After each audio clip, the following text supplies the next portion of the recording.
Hello Facebook and hello YouTube. Hello everyone. I'm Stefana, your holistic mentor and the founder of Yogilachi. So Yogilachi is a practice that I have created. I created it about 20 years ago, and it blends yoga, Pilates, and Tai Chi, but it blends a lot of other things as well, and it also takes away a lot of things that I have found over the past 30 years working in the fitness and health and wellness industries that are more or less not as effective as some other things. So we can let some of those go. And I love doing that because there are so many distractions that I like to share what I call the diamonds, as opposed to all these chips off the diamond that we have everywhere you look. So if you get really clear on the diamonds, then you're going to have a lot better results. At least that's what I feel, and I think my clients would attest to that. So today we're going to talk about these two specific areas that tend to get overlooked, especially in yoga. I think that this is it's perpetuated in yoga because everyone thinks that yoga is about being flexible. And the truth is, yoga is not, well, it's not just about being flexible, that's for sure.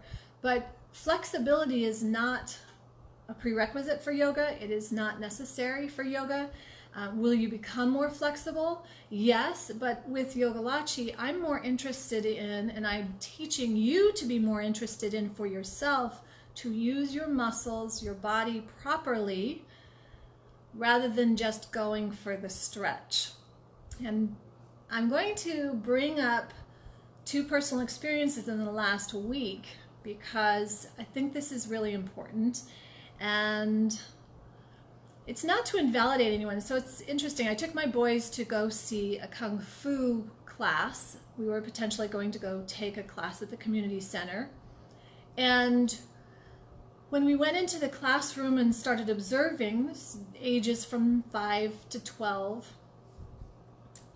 the instructor had the kids going and stretching their partner, pulling their leg way up, and I saw these hips coming up by their ears and their legs are, and I was cringing, and even my boys knew right then and there, wow, that is not a smart thing to be doing.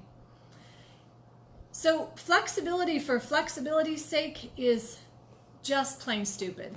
It's wrong, it is incorrect use of the body, and it is dangerous. And we don't need to be doing that. There's no point in it. I can get you much more flexible faster. If you really want flexibility, use your muscles correctly and you will become more flexible, but you'll become stronger at the same time. And that's really what you want. You don't want your muscles torn. You don't want your ligaments ripped and burned and So this is an important piece because there's confusion out there. The instructor probably had been teaching for 30 plus years.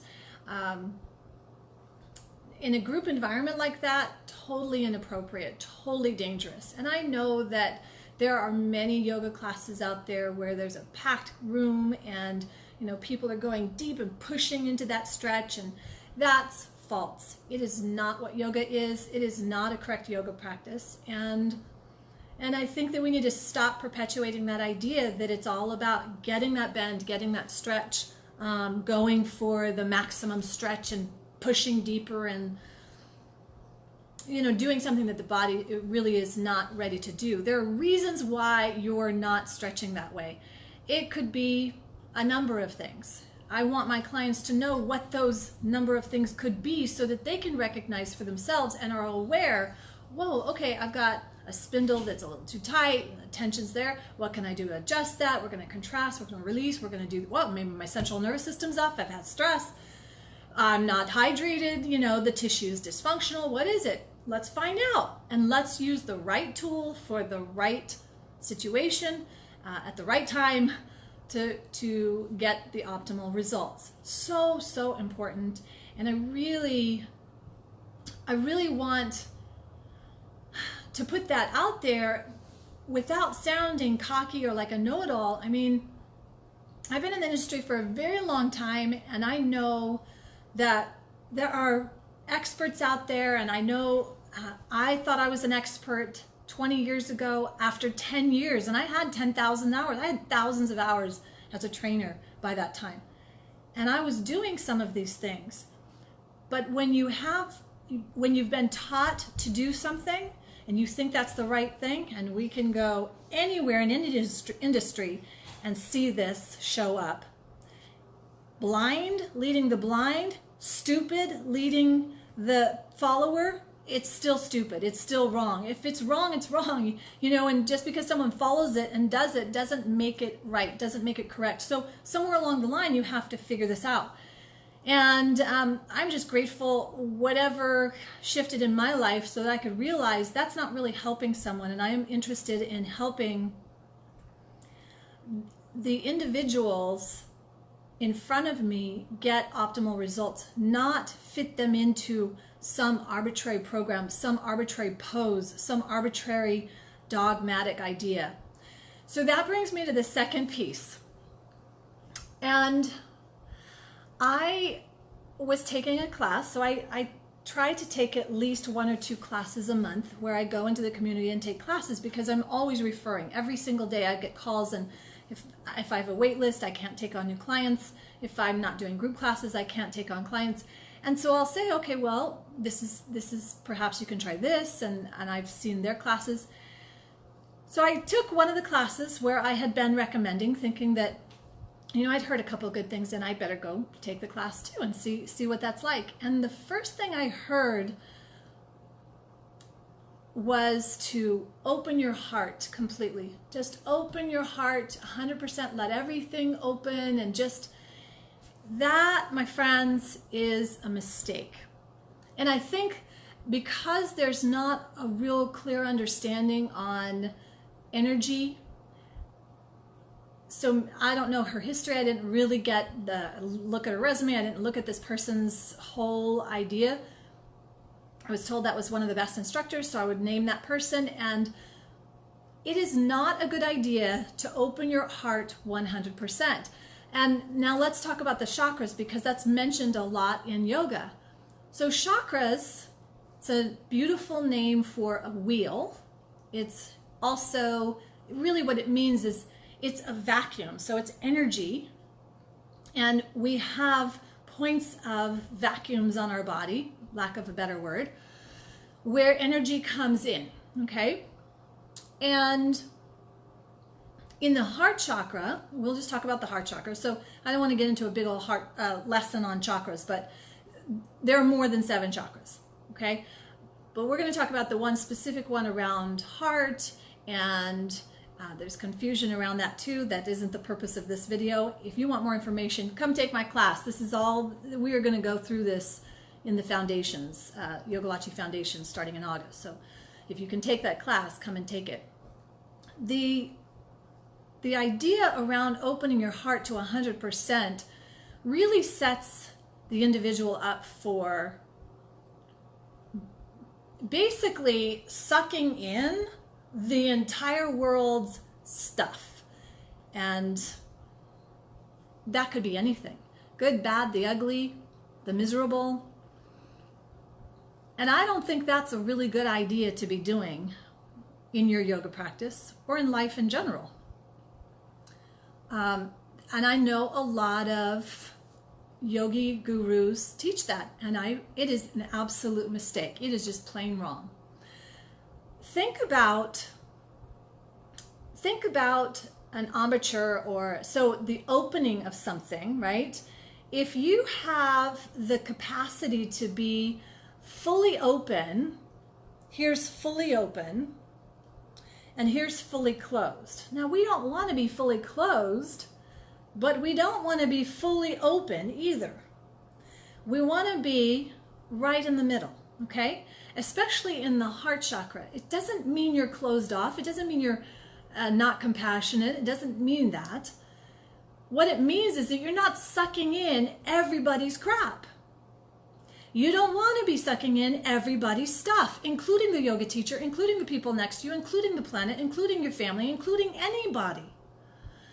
You have to regulate and have your own connection with divinity, your own connection with being whole and connected. And that requires you to have your own space.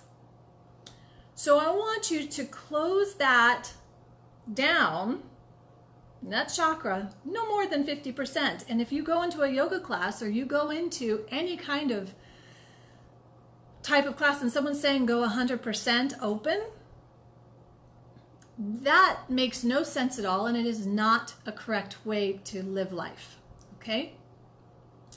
And this is specifically, I'm talking about the energy of the heart where you are open. This chakra energy, it's a wheel, it's a vacuum. Think of that. You do not want to be drinking the fire hose at full on, okay? You're going to get doused with a bunch of stuff. So that's really what I wanted to say today, and I think it's an important concept. I don't talk a lot about it generally on the chakras. I save that more for foundations and when I'm working with folks more intimately in a group environment or privately. And I think I'm going to talk more about it because that's such false information, and I'm going to talk more about using the body correctly and not stretching like, oh, let's just force that, let's just force that leg up to our, let's force our head down to our nose. No, don't do that. Do not do that. That makes no sense at all. Not appropriate. So let me just take one moment and talk to you about what you would do when you're trying to stretch something and what it feels like if you're overstretching. If you feel burning, that is way overstretching. If you can't breathe,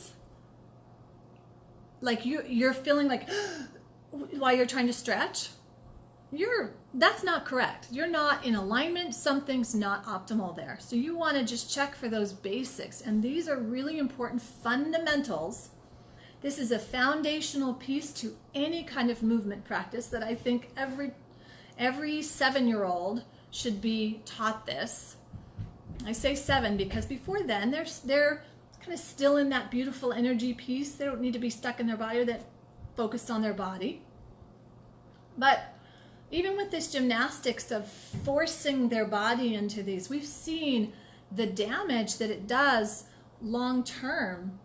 And I would rather teach someone to use their muscles properly and have a conversation. My goodness, God forbid we actually have a genuine conversation with our own bodies and check in and see what we're really feeling and close ourselves up for just a moment or shut down about 50% so that we can just check in with what we're feeling. We don't need to be 100% to say, oh, I'm going to take it all in for everybody. I don't do that. And as somebody who's a healer and a coach, if I did that, I wouldn't be functioning very well to help the person I need to help tomorrow, right? So if you need some help here in this specific area, please don't hesitate to reach out. It's what we do here every day, day in, day out. I live, breathe it, and this is something that's really important to look at. So when you look at movement for the body, if you want to stretch any muscle,